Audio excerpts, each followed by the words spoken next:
Now, you spent about 4 years, 5 years at startups, but there was a number of startups along the way. When did you decide that Mark might not be the path for you, that Blanketware might not be the path for you? So what happened after I joined was shortly after I joined, the dot-com boom went bust. And I fired myself because they didn't need a marketing communications guy. They were still in product development mode. So I went back to the National Post for 5 years as a tech reporter.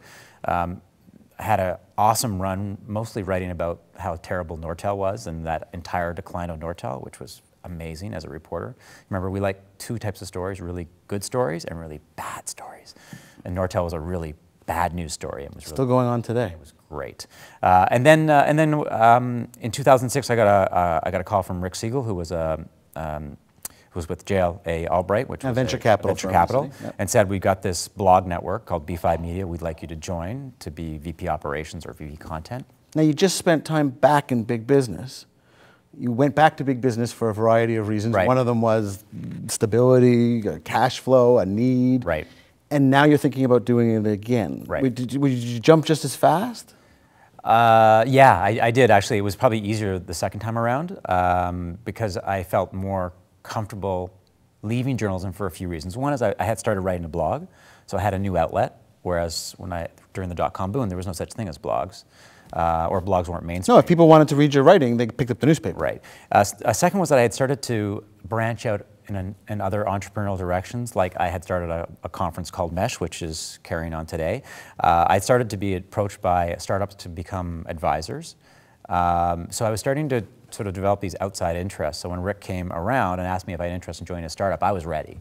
Like it was obvious that my interests were starting to change. Did you take anything from the first experience into that? So did you structure it differently? Did you set different expectations? Were you still hoping to be a multimillionaire? Well, you know, money is obviously an incentive. I mean, one of the things about startups is that you're all in. And if you do a startup and every startup entrepreneur has to believe that they're going to be successful. I mean, you cannot go in otherwise. And you want to make sure that all that effort and all that time, at the end of the day, if you are successful and there is an exit opportunity, you're going to walk away with a good chunk of money because you're going to invest your life. You're going to be heart and soul in the startup. So I made sure that I had a bigger stake, enough that would make a difference.